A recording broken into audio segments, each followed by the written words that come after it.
It's all about you. Your version is a lie. Those were just some of the taunts thrown at Oscar Pistorius during a very aggressive second day of cross-examination. Prosecutors accused the athlete of bullying his girlfriend, Reeva Steenkamp. A message between the couple was read out in court in which Ms. Steenkamp said, "I'm scared of you sometimes." The prosecution also questioned him about the day a gun accidentally went off in a restaurant. Well, we can go now to Debora Patta, who's in Johannesburg. Deborah, it's been quite a day for Oscar Pistorius, hasn't it? It has indeed. I mean, today may not have been as dramatic as other days, but it was an absolute calamity for Oscar Pistorius as the prosecution continued to chip away at what seem increasingly implausible answers.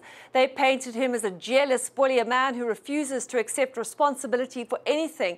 Not only is he charged with murder, but he is charged with firing a weapon in a crowded restaurant. Now he says the gun was in his hand, but his finger wasn't on the trigger and he doesn't know how it went off. But even more damning is his insistence now that not only did he not intend to kill Reeva Steenkamp, he didn't intend to kill anyone. Jane Deeth has this report, which also contains Pistorius continuing his testimony on the stand, once again off camera. He used to be held up as a hero. Today, the prosecution tore into his character. Reeva Steenkamp's mother, in the glasses, says she can't tell whether he's acting. But prosecutor Harry Nell said with Oscar Pistorius, everything's an act. And there's a reason he didn't apologise to the Steenkamps before the trial. You couldn't face them, because facing them in private would mean that you have to take responsibility, and you don't want to. It's a red one there. Ducking responsibility. It would be Mr. Nell's theme all day. He also painted Oscar Pistorius as a self-centred bully who picked on Reeva Steenkamp, humiliating her when she showed him affection in public. Mr. Pistorius accepted he'd never told her he loved her, but insisted it was a strong relationship. Harry Nell pulled out one of Reeva Steenkamp's texts, which said, "I'm scared of you sometimes and how you snap at me." According to the prosecution, Oscar Pistorius is a man with a temper and a liability with a gun. He once let off a friend's gun in a restaurant, but he refused to admit pulling the trigger. You fired that gun. There is no other way that bullet could have been discharged without you pulling the trigger. You are lying. Yes, I respect Mr. Nell's comment, my lady, but I didn't pull the trigger on that firearm.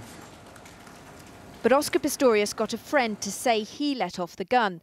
The court heard he texted Reeva Steenkamp, "Angel, please don't say a thing to anyone. Darren told everyone it was his fault." But what about responsibility for shooting Reeva Steenkamp 4 times through a locked toilet door? Oscar Pistorius said today it was an accident. He thought she was an intruder. He fired out of fear. My lady, if Reeva had come out or if she'd spoken to me, or then I wouldn't have fired. But then there was this. Now, we know for a fact you had no reason to shoot. That's objectively seen. That's correct, my lady. Harry Nell concluded by saying Oscar Pistorius killed Reeva Steenkamp after an argument, not by accident.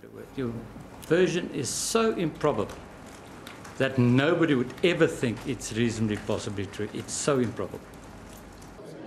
Oscar Pistorius, who denies murder, looked shell-shocked as he left court.